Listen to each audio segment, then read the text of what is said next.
Hello friends, this is doctor Shikha Gupta from Deeva hospital and IVF centre Jaipur.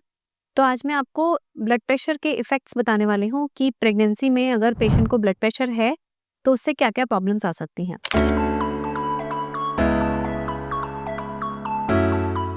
Blood pressure जो है वो pregnancy के दौरान भी डेवलप हो सकता है और ब्लड प्रेशर जो है वो पहले से ही पेशेंट हाइपरटेंसिव हो सकता है।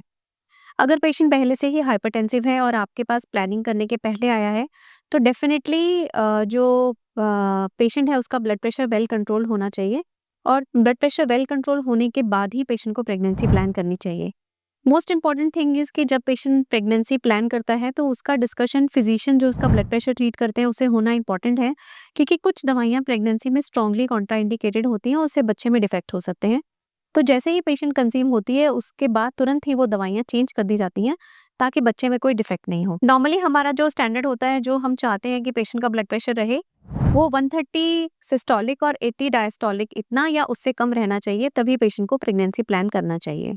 उसके अलावा ब्लड प्रेशर से रिलेटेड जो दूसरे टेस्ट होते हैं जिसके अंदर ये फाइंड आउट किया जाता है कि पेशेंट को ब्लड प्रेशर क्यों है, वो सब टेस्ट भी फिजिशियंस के द्वारा करके और पेशेंट के अंदर कोई दूसरी बीमारी नहीं है, एसेंशियल हाइपरटेंशन करके जो बीमारी होती है उसमें तो कोई कारण के बिना ही पेशेंट को ब्लड प्रेशर होता है, पर दूसरे बहुत सारे कारण होते हैं जिसकी वजह से पेशेंट को ब्लड प्रेशर डेवलप होता है। तो यंग पेशेंट जिनको ब्लड प्रेशर होता है उसमें पहले ये कारणों का ट्रीटमेंट हो जाना चाहिए, उसके बाद ही प्रेगनेंसी प्लान करना चाहिए। 2 पेशेंट्स तो ऐसे मुझे याद आ रहे हैं जिनमें एक में तो रीनल आर्टरी स्टेनोसिस था। पेशेंट ने उसकी स्टेंटिंग करवाई, वो ठीक हो गई, उसके बाद उसने प्रेगनेंसी प्लान किया, उसके बाद उसके पहले उसको सब बच्चे अबॉर्ट होते रहते थे। एक दूसरा पेशेंट मुझे याद आ रहा है, फियोक्रोमोसाइटोमा। पेशेंट का फियोक्रोमोसाइटोमा का सर्जरी हो गया और पेशेंट को हेल्दी बेबी हो गया और उसकी डिलीवरी हो गई। तो ये 2 केसेस तो मुझे ध्यान आ रहे हैं जिसमें हमें ब्लड प्रेशर का रीज़न पता चला और हमने उसे ट्रीट किया और पेशेंट को फिर हेल्दी प्रेगनेंसी हो गई। उसके पहले जब उन्होंने बिना ब्लड प्रेशर कंट्रोल किए प्रेगनेंसी प्लान किया, तो दोनों पेशेंट जो है, जो मैंने फर्स्ट पेशेंट बताया उसको तो 3 मंथ्स पर मिसकैरेज हो गया था और फियोक्रोमोसाइटोमा वाले पेशेंट्स का 5th मंथ में ब्लड प्रेशर की वजह से उसको बच्चा लूज़ हो गया था। तो फर्स्ट एंड फॉरमोस्ट इज़ कि जब आप प्रेगनेंसी प्लान करें तो प्रॉपर्ली अपना ब्लड प्रेशर कंट्रोल करें और एक बार जब पेशेंट कंसीव हो जाता है, उसके बाद पेशेंट अगर पहले से ब्लड प्रेशर का पेशेंट था या उसे प्रेगनेंसी के दौरान ब्लड प्रेशर डेवलप हो गया, पेशेंट को प्रेगनेंसी के दौरान जितनी जल्दी ब्लड प्रेशर डेवलप होगा, उतनी ज़्यादा उसके कॉम्प्लिकेशंस होने के चांसेस रहते हैं। जिसमें सबसे सीवियर जो कॉम्प्लिकेशन है, वो ये होती है कि अर्ली ब्लड प्रेशर डेवलप करने से बच्चा वीक हो जाता है, बच्चे को ब्लड सप्लाई कम मिलती है। समटाइम्स बहुत जल्दी मतलब प्रीमैच्योरली बच्चे की ब्लड सप्लाई बंद हो जाती है और फिर हमें प्री टर्म डिलीवरी करानी पड़ जाती है। प्री टर्म डिलीवरी अगर हमें 24 वीक्स पर ही करानी पड़ जाती है अगर, तो बच्चे के बचने के चांसेस बहुत ही कम हो जाते हैं। और डेफिनेटली जब बच्चा 26 वीक्स क्रॉस कर जाता है और पेशेंट को इस तरह का ब्लड फ्लो का प्रॉब्लम होता है, तो आजकल एनआईसीयूज़ इतने एडवांस हो गए हैं कि ज़्यादातर बच्चे बच जाते हैं। पर कोशिश यही करनी चाहिए कि ब्लड प्रेशर वेल कंट्रोल्ड अगर तरीके से प्लान करा जाए, तो प्रेगनेंसी के दौरान जल्दी ब्लड प्रेशर डेवलप होने की संभावनाएँ कम से कम रहती हैं। ब्लड प्रेशर अगर पेशेंट को 28 वीक्स के बाद डेवलप होता है, तो जनरली मैनेजेबल होता है, ब्लड प्रेशर कंट्रोल किया जा सकता है।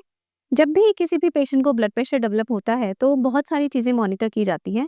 इसमें ना केवल पेशेंट का बीपी, पर कुछ ब्लड टेस्ट होते हैं जो लिवर से संबंधित होते हैं, प्लेटलेट काउंट के होते हैं और प्रोथ्रोम्बिन टाइम होता है जो पेशेंट का फॉलो किया जाता है और रीनल फंक्शन, किडनी के फंक्शन भी फॉलो किए जाते हैं फ्रीक्वेंटली। ये इस चीज़ पे डिपेंड करता है कि पेशेंट का ब्लड प्रेशर कंट्रोल्ड है कि अनकंट्रोल्ड है और दूसरा पेशेंट के यूरिन में प्रोटीन्स जा रहे होते हैं, जिससे कि हमें आइडिया लगता है कि पेशेंट को कितनी फ्रीक्वेंटली टेस्टिंग करने की ज़रूरत है। अगर किसी पेशेंट का ब्लड प्रेशर 150, 100 या उससे ज़्यादा आ रहा है और उसके यूरिन में बहुत सारे प्रोटीन्स जा रहे हैं, तब तो हमें उस पेशेंट को बार-बार बुलाना पड़ेगा, उसके ब्लड टेस्ट करवाने पड़ेंगे और उसकी सोनोग्राफीज़ करनी पड़ेंगी, क्योंकि सोनोग्राफीज़ में हमें उसमें बच्चे का स्टेटस देखना भी इम्पोर्टेंट होता है। ब्लड प्रेशर के पेशेंट्स में कॉमनली बच्चे में ग्रोथ में प्रॉब्लम आ सकती है, बच्चे के आसपास पानी कम हो सकता है और बच्चे का ब्लड फ्लो बंद हो सकता है। इन सब कारणों को हमें फ्रीक्वेंटली चेक करना ज़रूरी है, क्योंकि अगर हम नहीं चेक करेंगे तो कई बार अंदर ही बच्चा ख़त्म हो जाता है और पता नहीं चल पाता। तो इम्पॉर्टेंट थिंग सबसे पहले जो हमने बॉटम लाइन ये है कि एक तो ब्लड प्रेशर कंट्रोल करके प्रेगनेंसी प्लान करिए।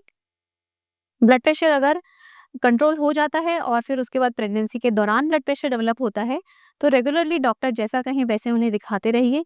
घर पर ब्लड प्रेशर नापते रहिए, ब्लड प्रेशर की दवाइयाँ रेगुलरली खाते रहिए और अगर आपके डॉक्टर कहें कि बच्चे की सोनोग्राफी और डॉपलर आप बार-बार कराइए, तो ये इम्पोर्टेंट है बच्चे की जान बचाने के लिए। Thank you.